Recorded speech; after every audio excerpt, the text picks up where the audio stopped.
Please open with me in the book of John, chapter 6. Ito lang po yung ating mensahe.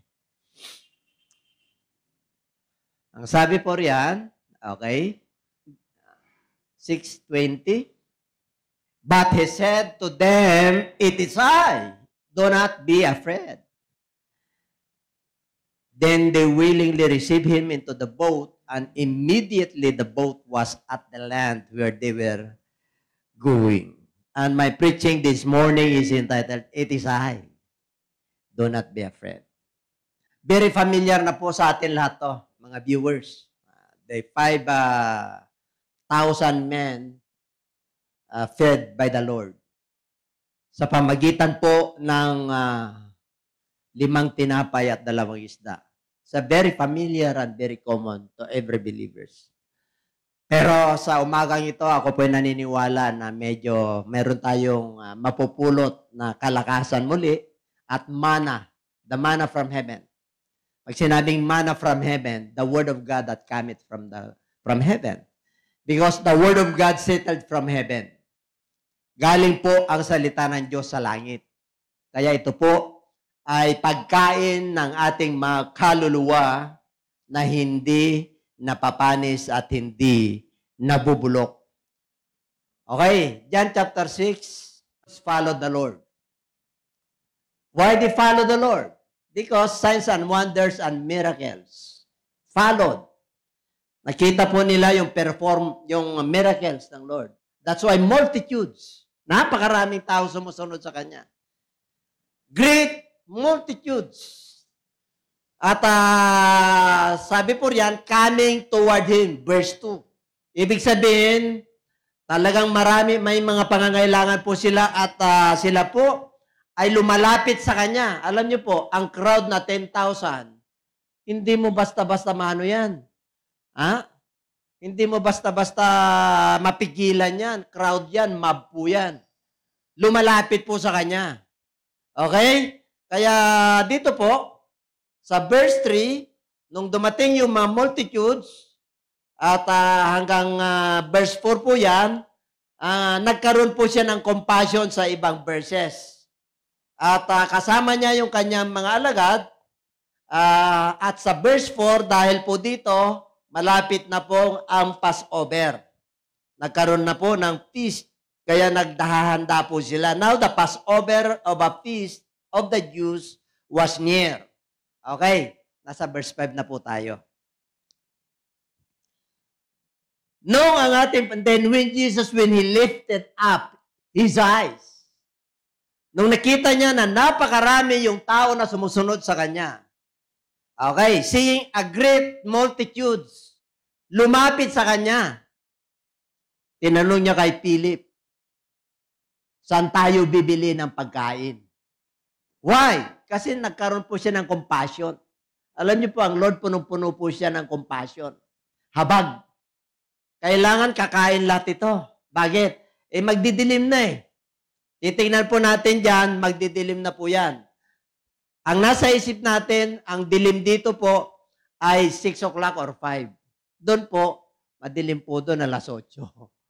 Kasi galing po kami roon. Yun ang orasan po nila roon. Nung magdidilim na po, ang una niyang tinanong ay si Felipe. Okay, tatandaan po natin, saan tayo bibili ng tinapay? Okay, ang sabi ni Philip, dapat wala siyang inaasahan kundi ang Diyos lang. Kaya lang sabi niya, napakaraming tao. 200 dinar, hindi kaya. Okay, 200 dinar, ano po yun? Napakalaking halaga po yun. Kaya dito po, nung tinanong niya si Felipe, nandun naman si Andrew sa susunod na verse. Sabi niya, okay. Kaya si Andrew po, sabi niya, meron dito bata, may baon. 5 tinapay, 2 isda. Ang sabi niya, pero kulang pa rin yun. Maliliit pa rin yun. Hindi pa rin kasya. Pero ang sabi po ng verse 6, alam ng Diyos ang kanyang gagawin. He just test Philip. Believers, dumarating sa atin ang testing of faith kung tawagin. Meron ka ng pagkain, kilala mo ng ating Panginoon, pero minsan may mga circumstances sa ating mga buhay na dumarating. At tatanungin sa atin ng Lord, saan ka ba kukuha ng pagkain mo? Mas malaki pa yung pumapasok sa iyo at lumalabas. Alam mo yung pumapasok at lumalabas? In and out sa pera. Kaya nag-alala. Kaya tingnan mo si Felipe nag-alala. Saan tayo kukuha? Maraming Felipe rito eh. Laging nag-alala. Diyan pa ba kayo? Nandiyan si Andrew eh. Sabi niya, walang problema. Bakit? Naniniwala si Andrew eh. Na ano? Kaya niyang i-multiply yung 5 at saka 2 isda. Kaya niya. Kasi kilala niya. Kilala nila na nagpiperform ng miracle ng ating Panginoon. Kaya dito po, nandito na po tayo. Ibinigay. Then Jesus said, make the people sit down. Alam na niya kasi ang kanyang gagawin kasi Diyos siya, Panginoon siya. Pag sinabing sit down, abay mag-relax kayo. Ang sabi po ron, now there was so much grass in the place. So the men sat down in number about 5,000. Napakahalaga po yan. Bakit maraming damo? Okay? Siyempre po, hindi kayo upo doon pag putik. Pag bato, di ba? Masakit sa puwet. Bakit damo? Ang ibig pong sabihin, alam ng Diyos ang kanyang gagawin kung saan ka upo. Alam ng Diyos ang katayuan mo sa buhay. Ang ibig lang sabihin dyan, mag-relax ka lang. Ako ang bahala sa'yo. Okay? Ako ang bahala sa'yo. Mag-relax ka, umupo ka, magmuni-muni ka, ako ang bahala sa'yo. Yun ang ibig sabihin nun. Amen po? Okay, now there was much grass in the place. Maraming nakahanda sa'yo na green pasture. Sabihin mo sa katabi, mag-relax ka lang. Huwag kang masyado sa basic needs. Kasi nasa Lord tayo. Hindi tayo Gentiles, we are Christians. We are believers. Meron nakahanda sa atin na green pastures. Pakakainin ka ng Diyos. Hindi ka masasaktan. Tingnan mo mga kapatid.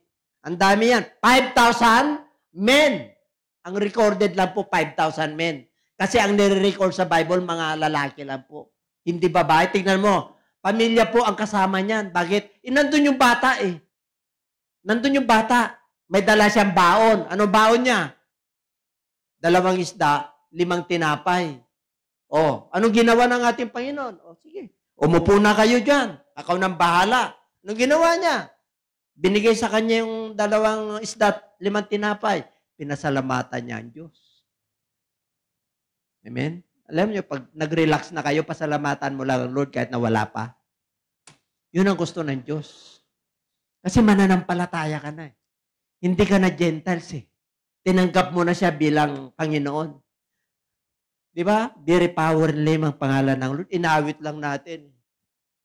How powerful How powerful the name it is. How wonderful the name it is. No rival, ano yun? No equal. Equal na ngayon ang lalaki at babae. Pero sa Lord, iba, level up lagi. Sabihin mo sa katabi, level up lagi ang Lord. Nakakalamang lagi. Kaya ang nais ng Lord, pag anak ka niya, huwag kang mag-alala. Just sit down on the grass. And I will take in charge of it. Don't be worried. Ayaw ng Lord ng nababalisa. Kaya dapat tayo hindi nababalisa. Amen? Tingnan mo nga kung balisa yung katabi mo. Malapit na yung pagkagagastusan ko. Di ba? Di ba? Marami tayong pinagagastusan eh. Marami tayong desire sa buhay. Malapit na. Hindi nyo ba alam na tinugong kayo ng Lord, nahirapan kayo ng tuition fee for how many years? Ngayon nagkaroon ng blended learning. Hindi na pinasalamatan ng Lord eh. Alam nyo itong pandemya na to, marami kayong dapat ipagpasalamat sa Diyos. Minsan sinisilagi ang pandemya. In everything, give thanks. Whether good or bad. Kasi ang Lord ang nakakalam. Hindi nalaman ng mga tao, yung problema niya lagi sa pagkain, may ayuda siya. Hindi nakalimutan niya magpasalamat, kulang pa rin. Ibig sabihin, yung tao, sufficiente, o kulang, o tapat, o enough, hindi marunong magpasalamat. Amen? Kaya dapat marunong. Kaya sabi ng Bible, in everything, give thanks, for this is the will of God. Will of God nito eh. Magpasalamat ka, Lord, pandemya, na mahinga yung kaluluwa ko, na mahinga yung isip ko. Hindi ako habol sa trabaho. Hindi ako habol sa pera. Bakit? Nagkaroon tayo ng paghinto eh. Mula nung pandemya ba kayo, habol pa rin kayo ng habol ng pera? Dapat naman naglaylo ang economy, naglaylo ka rin. Diba? Hindi pa ba kayo? Ngayon, masaya na naman ang tao. Nawala na naman ang pandemya. Burado na naman. Paikot-ikot lang ang buhay ng tao. Life must go on. Must move on. It's just a cycle. Pero pag nasa Lord ka, dapat matalino ka. Hindi pa ba kayo? Dapat makukuha mo yung kalooban ng Diyos. Yan ang papag-aralan natin. Ano lang naman yan eh. Ilang verse lang yan. Hayaan mo. Pa-open mo sila. Ang daming cross. Hindi sila masasaktan. Pag sinabing 5,000 men, ang dami yan. Men lang ang nakarecord, pero more or less 10,000 po pinakain ng Diyos yan. Bata, pamilya, mga babae po. Hindi kasi nire-record po ang mga babae sa kwan. Asan na nga ba tayo? 11 na. 11. Wala dyan. Nagpasalamat sa Diyos. Give thanks, and He distributed to the disciples, sitting down, and likewise, yung binigay niya, as much as they needed, as they wanted. Busog po sila. Alam nyo, kaya kang busogin naman ng Diyos kahit na tama-tama lang dumarating sa iyo. Bakit hindi nabubusog ang tao? Man has no satisfaction. Wala talaga. Kaya nga, nais ng Lord na tayo po ay mabusog. There are two kinds of bread. The bread of life and the bread that perisheth. Kaya hindi tayo nabubusog. Kasi po, naka-focus tayo sa bread na panlupa. Hanap buhay, singilin. Ngayon, mga kapatid, nasa verse 12 na tayo, din nabusog po sila. Basahin natin.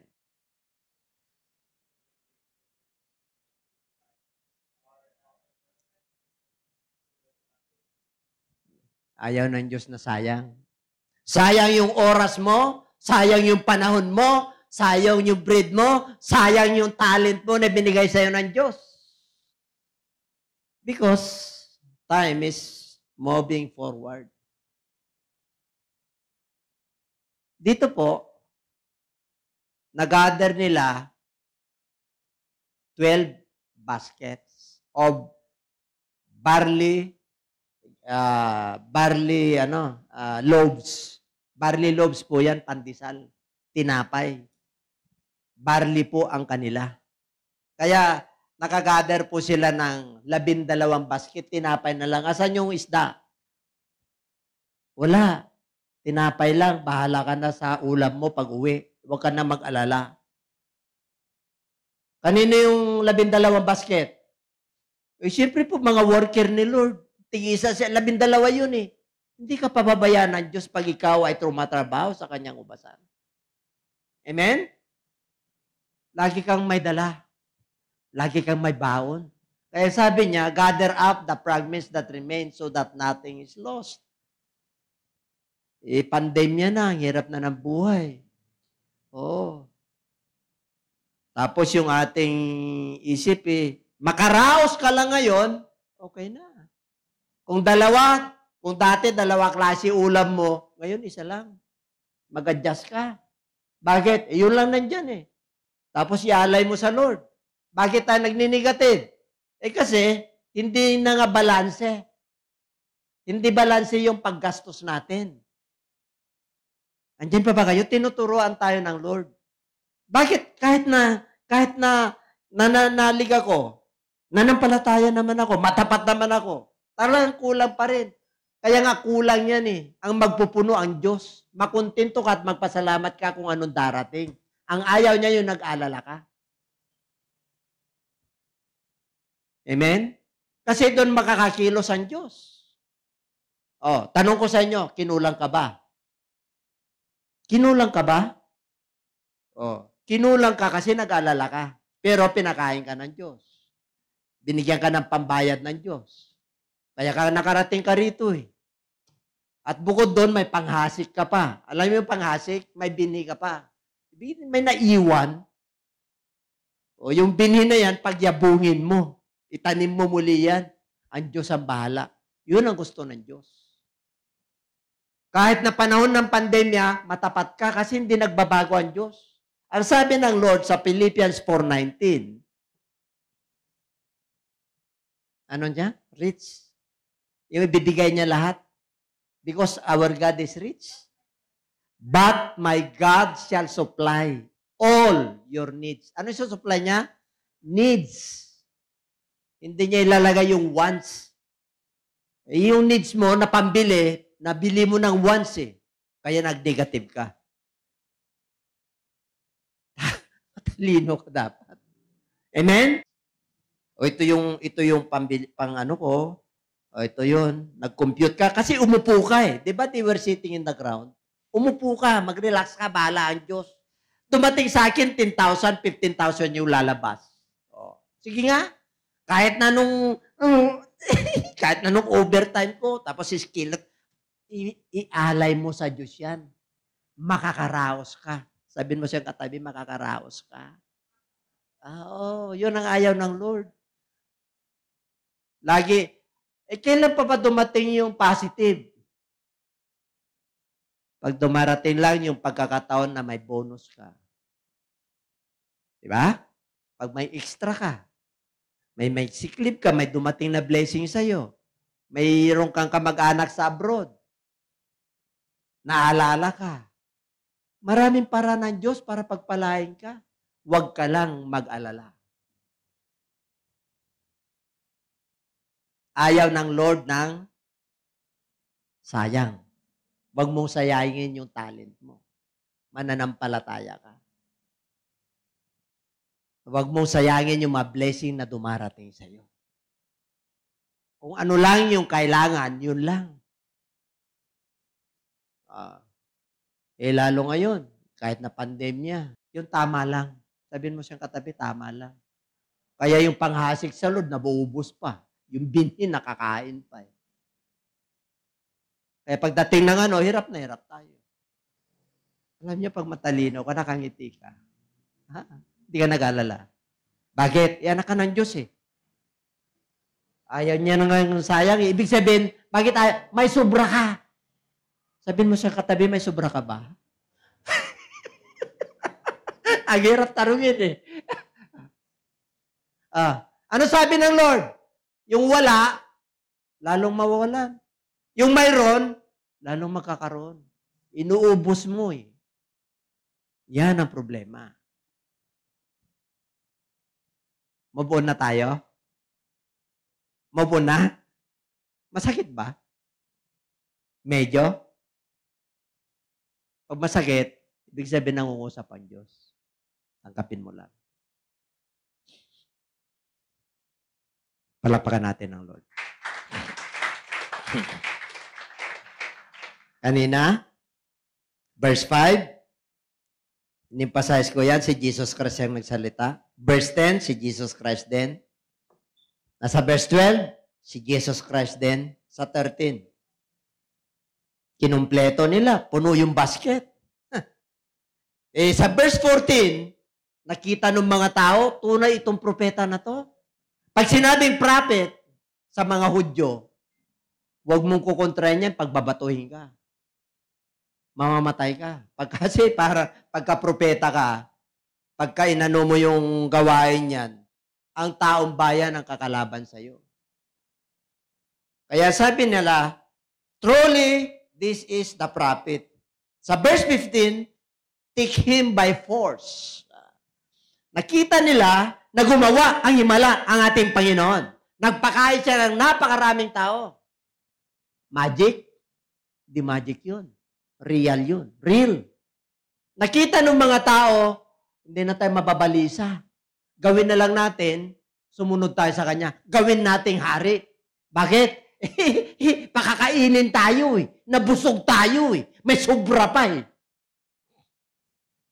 Eh nung nakita ng Lord, na-perceive, alam niyo ang ating Panginoon, alam niya ang utak at puso ng tao. Nung nakita niya, na darating sa kanya yung mob, kukunin siya, take him by force. By force. Pilitin siya magiging hari.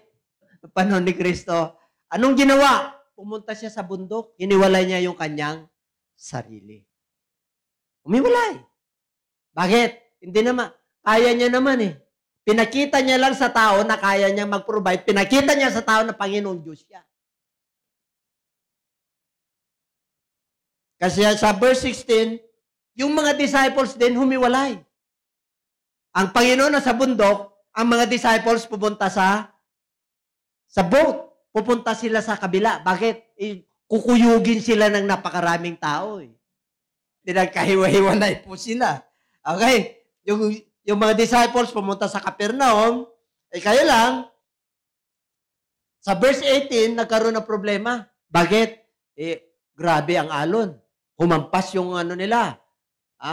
Nandun sila, alam nyo, pag may blessing, may problema pagkatapos. Yan pa ba kayo? Lagi, basta tao ka at buhay ka, may problema lagi. Kaya, ihanda mo yung sarili mo. Oo. Kaya sa verse 19, dumating. Dumating po ang ating Panginoon. Kasi nag-alala po sila. Galing siya sa bundok, ibang gawin niya. Mabadaling araw na po yun. Magmabadaling araw na. Nakita nila, lumalakad si Lord sa dagat. Nagulat sila. Sa ibang version po, ghost ang sabi nila. Okay? Oh, multo. Kaya sabi na, huwag kayong matakot. It is I. It is I. Be not be afraid. Ako, huwag kayong matakot. Bakit? Okay, dyan na tayo. Dyan na tayong introduction. It is I. Bakit it is I? Nakita na nilang himala eh. Nagpakain siya. Diba? Nagpagaling siya. It is I. Ibig sabihin, pag sinabing it is I, pag ikaw ay boss sa isang kumpanya, huwag kang mag-alala, sagot kita. Tao yun, ha? Pag tatay mo, huwag kang mag-alala sa tuition mo, kahit na wala akong hawak, pag-usapan ko yun. Huwag kang mag-alala, kasi anak ka niya. Di ba? Naniniwala ka? Tatay yun. Sa gobyerno nga, naniniwala ka eh. Sa kakilala mo na hindi pumapalso yung pangako niya, naniniwala ka. Lalo na ang Diyos. Hindi ka lang maniniwala dyan. Magtitiwala ka. Paano ka magtiwala? Kahit na mayroon o wala, kilala mo na siya pa rin yung Diyos mo. Ang problema sa atin, naniniwala lang tayo. Pag naniniwala ka lang, pag hawak mo lang yung blessing, doon ka lang naniniwala. Pero pag wala ng blessing at testing of faith, hindi ka na nagtitiwala. Ibang naniniwala sa nagtitiwala. Pag nagtitiwala ka, kahit na wala, hindi mo nakikita. Alam mo na ang Diyos ay nandyan. Hindi mawawala ang Diyos sa'yo. Sabi niya yun eh. Wherever you go, I will be with you. Diyos ang nagsabi nun. Kaya maraming mga mananampalataya na discourage. Bakit? Hindi sila nagtitiwala. Naniniwala lang sila. Believe and faith is a difference. Kailangan combination yan. Naniniwala ka na, nagtitiwala ka pa. Sa tao, naniniwala ka lang kasi nakikita mo. Tangible. Pero ang pagtitiwala sa Diyos. Kaya sabi ron, trust the Lord with all your heart and lean not in your own understanding. In all your ways, acknowledge Him and He shall direct thy path. Yun ang problema sa mga mananampalataya. Pinagpapariho nila yung believe at saka faith. Magkaiba po yan.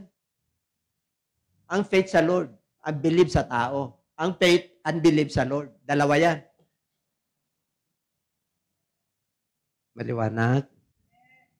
Ayaw ni Lord na sayang. It is I.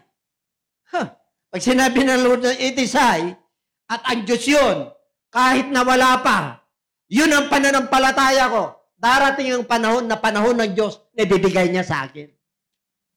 Kasi nagtitiwala ako sa Kanya. At yung hiningi ko sa Kanya, alam ko na kalooban niya yun.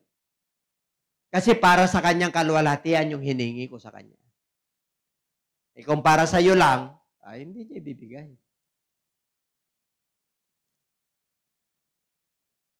Magandang motibo mo, ibibigay niya. Alam mo naman, pagkakalooban ng Lord eh. Gusto niyong malaman ang kalooban ng Diyos? Ganito lang. Bigyan ko kayo ng halimbawa para payak. Alam niyo payak? Diretso, simple. Na halimbawa lang, isa lang. Wari humihingi ka. Ano yun? Ano yung hiningi mo? Dalagat binata, dalagat binata. Dalaga walang sabit. Humingi ka ng boyfriend. Wari, babae ka. Di ba? Siyempre, boyfriend ang hingin mo. Wala naman ang girlfriend. Alam nyo naman ang panahon ngayon. Pag pumunta ka sa hotel, parehong babae. Parehong lalaki. Dati bawal yun. Ngayon, opposite sex lang pumapasok doon. Ngayon, di na. Tapos, may lumigaw sa'yo. Grabe, gwapo. Talaga naman napatibok yung puso mo. Mananampalataya ka. Talagang pinag-pray mo na, pinagpastingan mo na. Pinagbigyan ka lang pumunta sa church. Kasi dahil mahal ka niya. Sabi ng Lord, don't unequally yoke to the unbelievers. Hindi pwedeng magsama ang liwanag at dilim. Kung hindi pa tumanggap, hindi pa rin siya, at hindi pa rin siya nagbago, nako, kahit na masakit. Ang tawag diyan, mag-self-denial ka. Lord, kahit na malaki yung aking susunod pa rin ako sa iyo, Panginoon. Yun yung tama. Di ba? Wari, lalaki rin. Ay, ganda, grabe. Meron tayong isang worker. Ang ibig po sabihin, nagbibigay lang ako ng halimbawa sa inyo na ingat. Hindi pwedeng pagka nag-asawa kayo, kadalasan hindi na bumalik sa Lord yan. Bakit? Asawa niya na eh. Meron niya talagang pagkasal, nagpabasbas, hindi nagpatuloy sa Lord. Ang gusto ng Lord, continuity. Itisay, don't be afraid. Kahit ng basicness mo, tapos ka, itisay. Kilala mo na ako. Ang dami ka ng patuto sa buhay. Magtiwala ka na lang sa akin. Amen? Ngayon pandemya, itisay. May pumayat ba dito sa atin? Tingnan mo nga kung skeleton na yan. Tingnan mo nga kung malnourished na yan. Tingnan mo nga kung namumutla na yan, hindi pa kumain. Wala naman ah. Pag sinabi ng Lord na itisay, kahit na may sakit ka, kahit na sabi ng doktor may cancer ka, pag sinabi ng Lord itisay, kaya kitang pagalingin. Kilala mo na siya eh. Marami akong gastusin next year. Kasi itisay, sabi ng Lord. Huwag ka na mag-alala. Pagkatiwala mo na lang yan. Diyan pa ba kayo? Sa una lang, mag-sit down ka. Ito ang gastusin ko, ito ang gastusin ko. Tulungan mo ako, Lord. Ang Lord natutulong naman sa iyo. Wisdom, bibigay niya sa iyo. Sa 21. Anong nakalagay sa 21? Siyempre, take him by force. Matindi po yun. Immediately, 22. And on the following day, his disciples have gone away alone. However, sa verse 23, other came from Tiberias near the place, ate the bread after the Lord had given thanks. Verse 24, when the people saw that Jesus and his disciples was not there, came to Capernaum saying, Jesus. Now, verse 25, and when they, ito na, malapit na po tayo. And when they found him on the other side of the sea, they said to him, Rabbi, when did you come here? Pag sinabing Rabbi, propeta yan. Kailan ka pa nandito? Galing sa bundok yun, galing sa ibang yun. Remember, asan yung pinakain niya na 10,000? Siyempre, nagsibalik yun. nabalitaan ng iba. Hinahanap po siya. Hinahanap po siya. Yung mga nakakain at hindi pa nakakain, lalong dumami ang tao. Anong ginawa ng ating Panginoon? Gusto niyo malaman? Rabbi, teacher, master, kailan ka ba nandito? Siyempre, ang bilis Kinabukasan, nandun na sila sa kabilang ibayo. Galing siya sa bundok. Pati yung kanyang alagad, nag-alala. Kala nila kasama siya Hindi siya kasama. Saan galing si Lord? Sa bundok. Sumakay siya sa bangka nila. Naglakad siya? Saan naglakad? Sa lupa o sa tubig?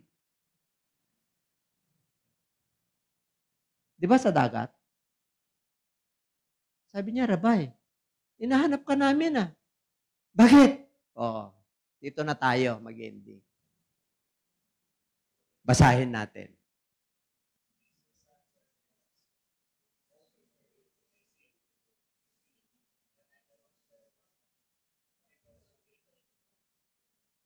Maraming ganyan naman nanampalataya.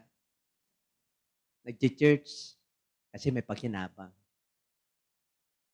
Kasi gumaling. Pero pag pinagpala na siya ni Lord, nakakalimot. Kayo ba naniniwala doon? Pag nakuha niya na yung blessing, umiba na yung kanyang isip at puso. Nag-iba ng kulay. Diba? Nakakapag-iba ba ng ugali ang kayamanan sa mundong ito? Oo naman. Oo naman.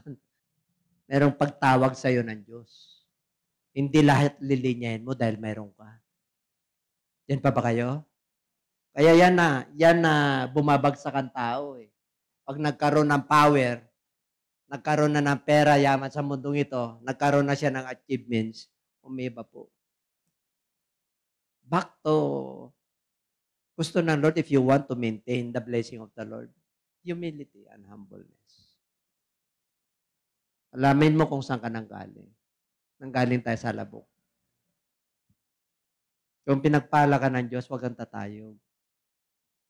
Yan pa ba kayo? Naranasan ko na po yun. Kaya nasasabi ko po. Kasi ang tao po, parang si Lucifer yan Ang tao po, binigyan ng Lord ng image ng Diyos yan. Meron siyang kapangyarihan. Kaya pagka ikaw ay nag-goal ng isang bagay, kaya mong abutin. Pero mauntog ka pagka sumobra ka. Ang nais ng Lord kung ano lang yung capacity mo. Pasalamat ka sa Lord. Huwag mong abutin ang hindi mo kayang abutin. Kung yung saan yung kumot mo, doon ka lang babaluktot. Hayaan mo ng Diyos magdagdag sa iyo ng talent. Hayaan mo ng Diyos na mag-grow sa iyo. Grow in the knowledge of the Lord. Hayaan mo na yung talents mo mag-progress. Hindi dahil sa will mo, dahil sa will niya. Huwag mong pangunahan ng Diyos. Sabihin mo siya sa katabi, huwag mong pangunahan ng Diyos. Lord, ito yung plano ko, Panginoon. Ito yung plano mo, Panginoon. Kaya lang nagibabaw yung plano mo. Kaya, at the end of the day, bumagsak siya. Pero kung ang plano mo, ialay mo sa Diyos, hindi ka babagsak. Kasi patnubay at guidance mo ang ating Panginoon. Hindi ka mabibigo. Amen? Ito ang karamihan ng tao. Whether believer or unbelievers. Ang Diyos, grabe ang kanyang pag-ibig sa sanlibutan. Basta may goal ka, disiplinado ka, nag-aral ka, kahit na hindi ka mananampalataya. Ganyan ang ugali niyan. Believers or unbeliever. Pero dito, mga Hudyo po to, believers. Okay? Jesus answered no. Kasi kayong pumasa. Sinisiguro ko sa inyo. Hinahanap niyo ako, hindi dahil sa mga miracle. Ano yung miracle niya? What is the miracle of the Lord? Healing the disease? 2 fish and 5 loaves? Kumain ng napakarami. That is the miracle of the Lord. Hinahanap niyo ako, hindi dahil sa miracle. But because you ate of the loaves and were filled. Nabusog kayo kasi. Dapat tayo po, mayroong basic needs, pagkain o wala, Hanapin mo ang Diyos. 6:33 ng Book of Matthew. Ano ang 6:33 ng Book of Matthew? But, ano yung but? Tatapwat, subalit, ngunit, kahit na busy ka, unahin mo na pagharian ka ng Diyos. Hindi, pinagharian ka ng sarili mo eh. Pinagharian ka ng will mo eh. Ito ang gusto ko eh. Hindi, ganun. Tingnan nyo, pag unahin nyo ang pagharian kayo ng Diyos, kahit na yung ayaw ko, masakit, isusuko ko ito, surrender ko to, ito yung will mo, Lord. Dito ako susunod, Lord. Ito ang way mo, Lord. Ito yung way ko. Tabi ko muna yan, Lord. Maghintay ako ng tamang pagkakataon. Yan pa ba kayo? Kaya sabi niya, but seek ye first. Datapwat, pagharian mo muna ang Diyos sa buhay mo. At ang kanyang katwiran. Katwiran mo kasi. Hindi katwiran ng Diyos eh. Ano yun? Ang pinag-uusapan doon sa Matthew 6:33, basic needs. Nag-alala kayo kasi. Kita nyo yung mga ibon. Yung mga liryo ng kapatagan. Dinadapentan ko, pinapakain ko, hindi sila nag-iimbak. How much more you are valuable than sparrows and the birds of the air. And the lilies of the valley. Oh, mas valuable kayo. Why? Because I created you in my own image. The image of God. Dapat yung will ng Lord at will ng Lord nasa iyo. Kahit na yung carnal yung body natin, naghahanap ng mga mundong ito, dapat kontrolado. Ayaw ng Lord na nangingibabaw yung carnal mind, carnal. Yung carnal, yung laman, ayaw niya. Kasi mananampalataya ka na eh. Ang gusto ng Lord, tagapagmana ka. Anytime na tawagin tayo, nasa paradise ka. Anytime na rapture, hindi pa natin abutin yung kamatayan, kukunin tayo ng Lord, aagawin tayo ng Diyos, dadalhin tayo doon sa buhay na walang hanggan. Ganon tayo kamahal ng ating Panginoon. Kaso nag-alala tayo. Panahon ng pandemya, nag-alala ka. Dapat ang hits mo yan, nasa anak ka ng Diyos. Mananampalataya. Hindi ka nag-alala. Amen? Itong tanong nyo ako sa akin, nag-alala ako? Hindi. Sana hindi tayo ganyan. Nandito tayo dahil sa buhay na wala hanggan. Nandito tayo dahil sa tinapay na hindi nabubulok. Nandito tayo dahil hindi na tayo mauhaw, hindi na tayo magugutom, at hindi na tayo mamamatay. Kasi yung spiritual bread, the living bread, bumaba si Jesus Christ, nagpakilala siya sa atin na siya yung Diyos natin. Siya yung nakapo sa trono ngayon na ating sinasamba. At kukunin niya tayo. Grabe! Kahit na anong mangyari sa mundong ito, dahil anak ka na Lord, kukunin. Biro mo, aagawin ka ng Diyos. Di ka natatatakan ng 666. Hindi na. Ito nga lang ito nga vaccination, yung iba ayaw magpabaksin. Pero huwag kang seryoso sa buhay na talagang nag-alala ka. Talagang seryoso ko. Grabe. Buhay ko na to. Ayaw ni Lord ng ganon, huwag kang mag-alala. Ayaw ng Lord na 30 years old ka pa lang, yung wrinkle ng mo, para ka ng 50 years old. Tapos sabi mo, anak ako ng Diyos. Hallelujah, praise the Lord. Hallelujah, amen. Paano ito nag-amen? Bakit? Pagka na lumabas na sa church, ang lukot-lukot niya. Para nagbibilang na ng poste. Oh, hallelujah, praise the Lord. Sobrahan na yata. Hindi na sobrahan sa spiritual. Nasobrahan sa panlupa. Kaya nagbibilang na siya ng poste. Hindi niya alam na wala na siyang chinilas. Oh. Bakit? Hindi niya na maramdaman eh. Hindi niya na maramdaman yung sarap ng buhay. O, sana maramdaman niyo yung sarap ng buhay. Amen? Paano niyo maramdaman ang sarap ng buhay? Basic lang. O, titinitignan lang ng Lord. 27. Basa.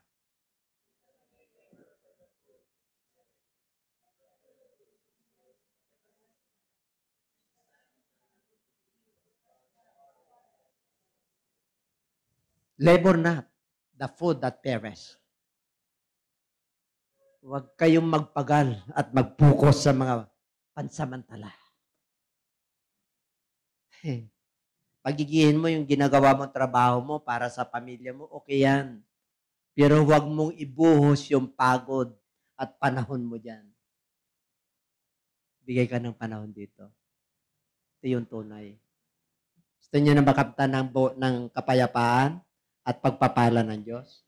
Sabi niya huwag kayong magpagal sa mga pagkain na nabubulok.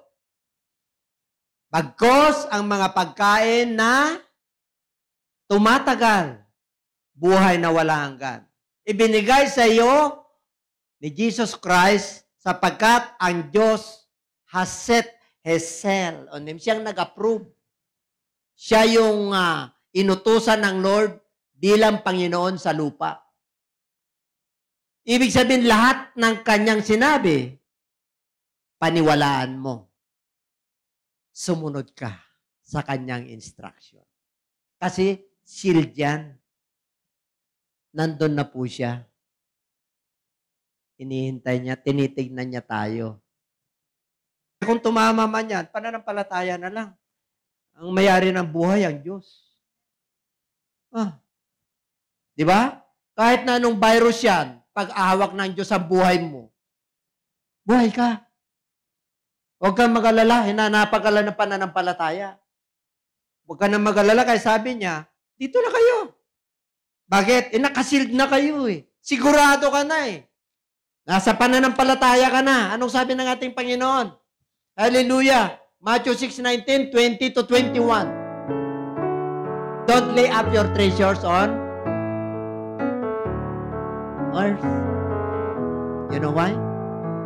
Treasures on earth is nabubulok, kinakalawang. Rubbish, ninanakaw. Verse 20 ng 5:20. But lay up your treasures in heaven. Dapat ang yaman natin, yes, mayaman ka rito. Meron ka, ang mayaman na tinutukol ka, hindi ka na milyonaryo. Meron ka basic, hindi ka nag-alala, may emergency, may umuti. Okay na yun. Kung bibigyan ka pa ng Lord ng pagkakataon na yumaman ka para tumulong sa ministry, okay. Hindi bawal lang yumaman dito.